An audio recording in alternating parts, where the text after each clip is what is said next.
بسم اللہ الرحمن الرحیم الصلاۃ والسلام علیکہ یا رسول اللہ صلی اللہ علیہ وسلم الصلاۃ والسلام علیکہ یا سیدی یا حبیب اللہ سرکار کی آمد مرحبا، مدنی کی آمد مرحبا، سونے کی آمد مرحبا۔ درود و سلام کے بعد مختصر سا تعارف جشن عید میلاد النبی صلی اللہ علیہ وسلم کا اور اس پاک ہستی کا جن کے دم قدم سے ہم کو یہ مبارک دن نصیب ہوا۔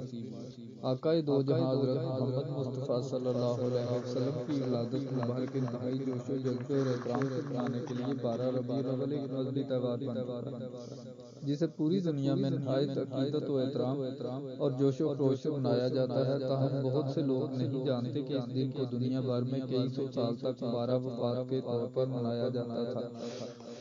اس دن کو خوشی سے منانے، درود و سلام پڑھنے اور مذہبی انعقاد کرنے کی باقاعدہ ابتدا 1927 میں کی گئی۔ شکر گڑھ پاکستان کے ایک سادات گھرانے کے فرزند حضرت سید کشکی شاہ جی نے رنگون میں قیام کے دوران اپنے پیر و مرشد حضرت خواجہ حسن نظامی کی اجازت سے مذہبی تحشش قائم رکھنے اور مسلمان ہند میں جوش و جذبہ بیدار کرنے کے لیے 12 ربیع الاول کو جشن عید میلاد النبی صلی اللہ علیہ وسلم کا پہلا جلوس نکالا۔ بابا جی کشتی پیر بانی سیرت النبی صلی اللہ علیہ وسلم اور بانی جشن عید میلاد النبی صلی اللہ علیہ وسلم ہیں۔ حضرت بابا جی کشتی پیر نے عید میلاد النبی صلی اللہ علیہ وسلم کا جلوس نکالنے کے لیے برٹش گورنمنٹ سے باقاعدہ اجازت لی تھی۔ جلوس اپنے روٹ پر نکالنے کی اجازت دے دی۔ برٹش گورنمنٹ نے بھاری نفری مقرر کر دی۔ شمع رسالت کے پروانے ہاتھ میں سبز ہلالی پرچم اٹھائے درود و سلام پڑھتے کاروان کشتی کے ساتھ چل پڑے۔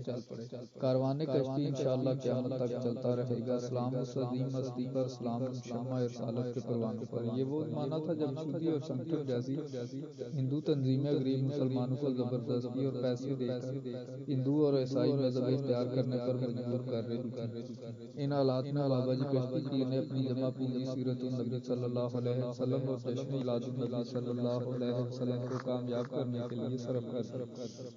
آپ اس وقت رنگون کی ایک بڑی تعمیراتی کمپنی ولی اینڈ کمپنی میں ملازمت کر رہے تھے۔ آپ نے 25 سے زائد زبانوں میں سیرت کی کتابوں کا ترجمہ کروا کر دور دراز ملکوں اور مختلف قوموں کو بھجوائیں۔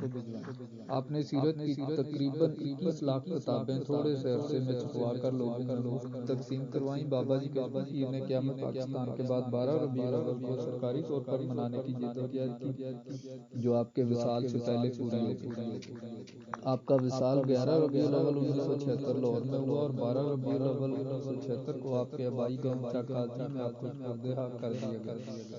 آپ کا عرس مبارک 12 ربیع الاول کو ہی منایا جاتا ہے، جیسے آپ نے جشن عید میلاد النبی صلی اللہ علیہ وسلم منایا۔ آپ صاحب کشف و جمال بزرگ تھے، آپ کو آنے والے حالات کا پہلے سے علم ہو جاتا تھا۔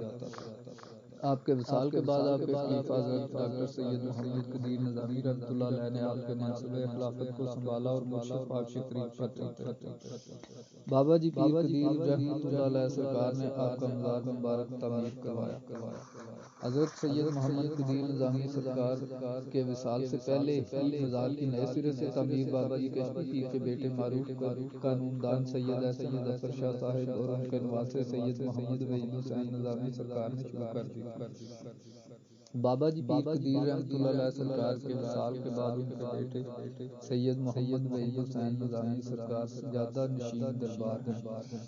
زائرین کے لیے دربار کھول دیا گیا ہے، دن رات عقیدت مند حاضری دے کر اپنی دلی مرادیں پاتے ہیں۔ یہ ویڈیو دیکھنے والے تمام مسلمان درود و سلام پڑھ کر بابا جی کو خراج عقیدت پیش کریں۔ بابا جی میری اس چھوٹی سی کاوش کو قبول فرمائیں۔ انشاءاللہ اس سلسلے کی اور ویڈیوز لے کر حاضر ہوتا رہوں گا۔ مولانا ظفر علی خان کے بابا جی کشتی پیر کے لیے کہے ہوئے چند اشعار جو انہوں نے 8 نومبر 1933 میں کہے تھے۔ کل سنا تھا نام کشتی شاہ کا، آج دیکھا کام کشتی شاہ کا، بادہ توحید سے لبریز ہے کیف پرور جام کشتی شاہ کا۔ دعوت و ارشاد کے حلقوں میں ذکر صبح و شام کشتی شاہ کا، آخری پیغام اب اسلام ہے یہی پیغام کشتی شاہ کا، وقف کر دی زندگی دین کے لیے نیک کو انجام کشتی شاہ کا۔